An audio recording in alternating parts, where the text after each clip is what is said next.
რადიო მაესტროს ეთერშია გადაცემა რადიოაქტიური ზონა თამარ გლონდთან ერთად.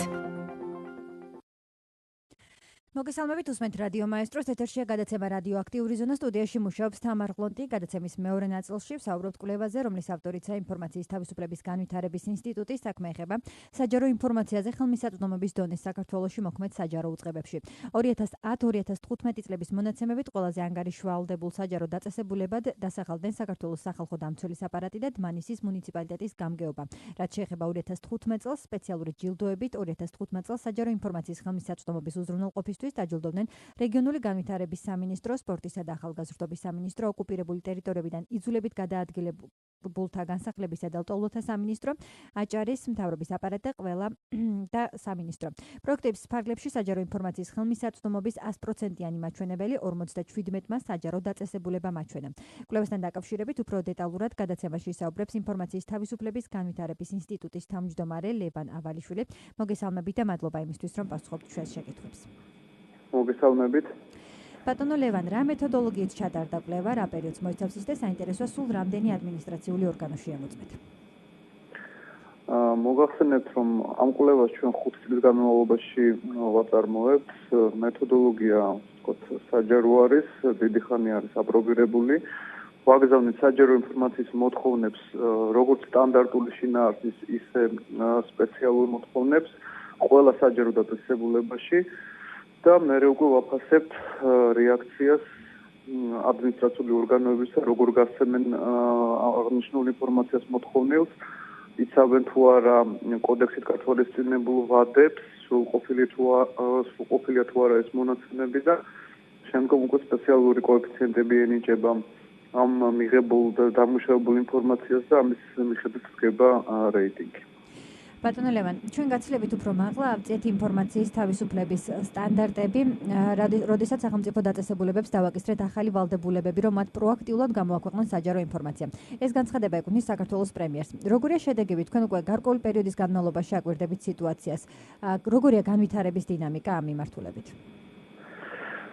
დიახ, ეს შემიძლია ვთქვა, რომ პრინციპში ეს ჩვენი პროექტის წარმატების ერთ-ერთი ინდიკატორიც იყო, იმიტომ რომ იდეა იმისა, რომ ხელისუფლება, ადმინისტრაციული ორგანოები, საჯარო დაწესებულებები იყვნენ პროაქტიულები და არ დაელოდონ მოქალაქეების თუ დაინტერესებული პირების მოთხოვნებს საჯარო ინფორმაციის მიღებასთან დაკავშირებით, არამედ თვითონ გამოაქვეყნონ ეს ინფორმაცია, ასე ვთქვათ, ვებგვერდების მეშვეობით და იყვნენ პროაქტიულები, სწორედ აი ამ პროექტის ფარგლებში განვითარდა და მთავრობის დადგენილება, რომელთაც განსაზღვრულია სია იმ ინფორმაციის, რომელიც უნდა გამოქვეყნდეს აუცილებლად ყველა დაწესებულების ვებგვერდზე, პრინციპში დაფუძნებულია აი ამ ჩვენი 5 წლის განმავლობაში შემუშავებულ სტანდარტებზე, იმიტომ რომ ჩვენ ალბათ მოგეხსენებათ ყოველ წელს ყველა დაწესებულებას უგზავნით დაახლოებით ერთი შინაარსის მოთხოვნებს, სადაც შედის მაგალითად ინფორმაცია პრემიების, დანამატების სხვა ადმინისტრაციული ხარჯების შესახებ და სწორედ ეს დაეფუძნა ეს მოთხოვნები იმას, რომ მთავრობამ შეემუშავა ეს დადგენილება, რომელსაც უნდა გამოქვეყნდეს აღნიშნული მონაცემები პროაქტიულად ვებგვერდებზე. სამწუხაროდ დადგენილება უკვე თორსად 2 წელი არის ძალაში, მაგრამ გარკვეულწილად პრობლემები არსებობს ყველა უწყების მიმართ. ვერ ვიტყვით, რომ ძალიან პროაქტიულები არიან. ჩვენ სპეციალური პრიზი დავაწესეთ წელს და გადავეცით 2 უწყებას, რომლებიც სწორედ პროაქტიულობის კუთხით გამოირჩეოდნენ. ესენი იყვნენ საქართველოს უშიშროების საბჭო და სახელმწიფო აუდიტის სამსახური, რომლებმაც მართლაც მაღალი სტანდარტები დაამტკიცეს ინფორმაციის პროაქტიულად გამოქვეყნების. ბატონო ლევან, რომელი უწყება გახდა წელს ყველაზე დახურული? წელს ესეთი უწყება გამოვლინდა ეკონომიკის და მდგრადი განვითარების სამინისტრო. სამწუხაროდ, რომელმაც 44 ჩვენი მოთხოვნა დატოვა უპასუხოდ და პრინციპში არ გაითვალისწინა არც სახალხო დამცველის რეკომენდაცია, წააგო პროცესი ჩვენთან თბილისის საქალაქო სასამართლოში, მაგრამ სამწუხაროა ის ფაქტი, რომ ინფორმაციას არ გასცემენ მიუხედავად ამ ყველაფრის. ეხლა ველოდებით, რომ სასამართლოს ძალით და სასამართლო გადაწყვეტილებით მივიღებთ ამ მონაცემებს. და რომელი არის ყველაზე ანგარიშვალდებული საჯარო დაწესებულება ამ მონაცემებით?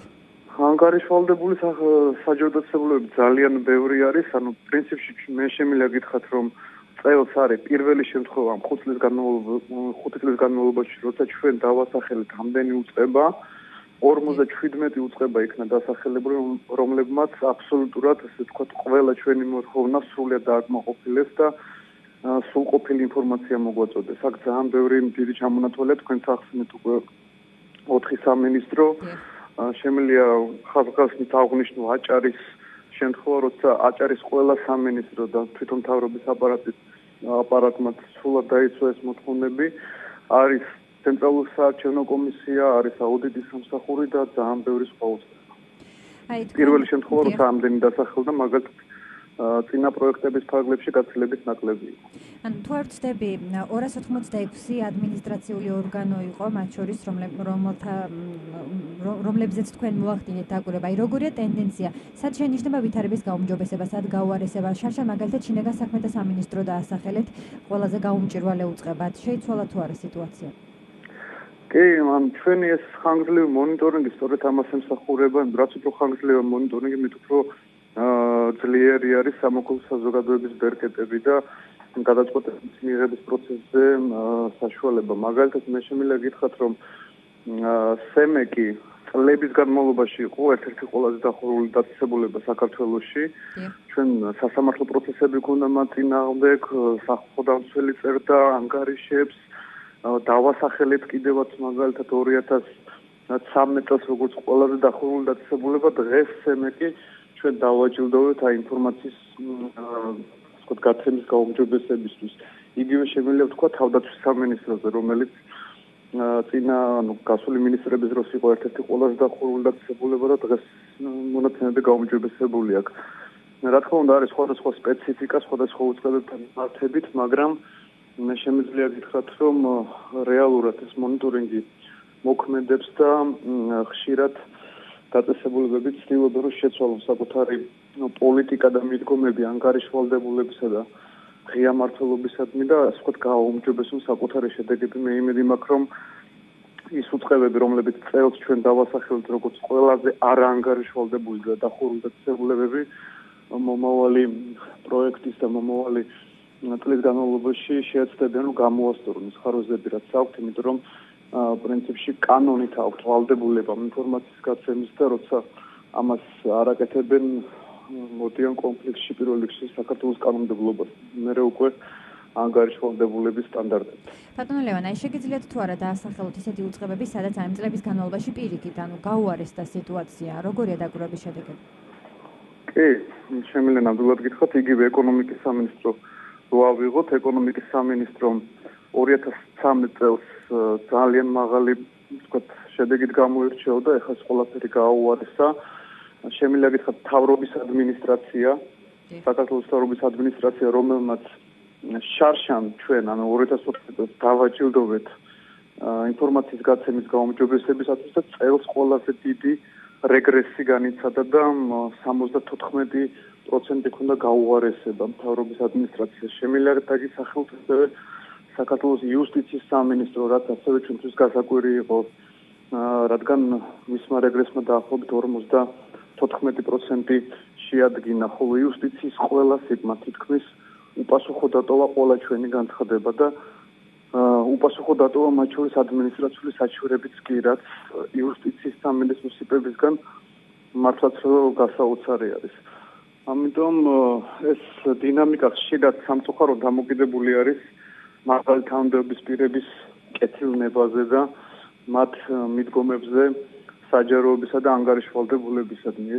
ეს პრაქტიკა აუცილებლად უნდა შეიცვალოს და კანონში უნდა შევიდეს შესაბამისი ცვლილებები იმისთვის, რომ არ ვიყოთ დამოკიდებული ვიღაცის კეთილნებაზე ან ვიღაცის სურვილზე გასცეს თუ არ გასცეს ინფორმაცია, არამედ ეს უნდა იყოს მკაცრად რეგლამენტირებული და მოქალაქეებს უნდა გქონდეთ მეტი საშუალება იმისა, რომ იმ შემთხვევაში თუ კანონს არ ღოს საჯარო დაწესებულება არ გასცემს ინფორმაციას, ამისთვის შესაბამისად მოეთხოვოს პასუხი.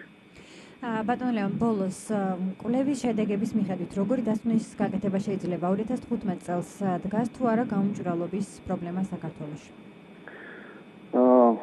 მე შემიძლია გითხრათ, რომ მთლიანობაში ჩვენ თუ შევხედოთ დინამიკას, აი 2010-15 წლების დინამიკას თუ გადავავლებთ თვალს, ნახავთ, რომ რეალურად პროცესი არის მართლაც გაუმჯობესებული და დღეს გაცილებით გაუმჯობესებულია გარემო ინფორმაციის მიღებისთვის.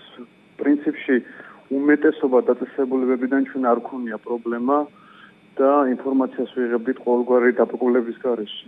რამდენიმე დაწესებულება მხოლოდ ძალიან დიდი ჩამონათვალი არ არის, ვინც არასრულებს კანონის მოთხოვნებს და არ გასცემს ინფორმაციას. მთლიანობაში სიტუაცია არის ძალიან პოზიტიური, მე ესე ვიტყოდი, თუმცა როგორც თქვი, უფრო მეტი ბერკეტი უნდა არსებობდეს, იმიტომ რომ დღეს თუ ეს მაგალითად პოლიტიკის ნაწილია და სურვილია ხელისუფლების რო იყოს გამჭვირვალე, შეიძლება შეიცვალოს და მეტი გარანტია უნდა ქონდეს ქალაქის, რომ ეს არ იქნება დამოკიდებული ვიღაც კონკრეტული პირის ნებაზე, არამედ კანონით იქნება მეტად უფრო გარანტირებული ეს უფლება. გასაგებია. დიდი მადლობა იმისთვის, რომ პასუხობდით ჩვენ შეკითხვებს. მე რადიო მაესტროს მსმენელს შევახსენებ, რომ პირდაპირ ეთერში საუბრობდა ინფორმაციის თავისუფლების განვითარების ინსტიტუტის თავმჯდომარე ლევან ავალიშვილი. ამით კი გადაცემა რადიოაქტიური ზონა დღეს დასრულებულია. ჩვენ პირდაპირ ეთერში ორშაბათს 18 საათსა და 10 წუთზე დაუბრუნდებით ნახვამდის.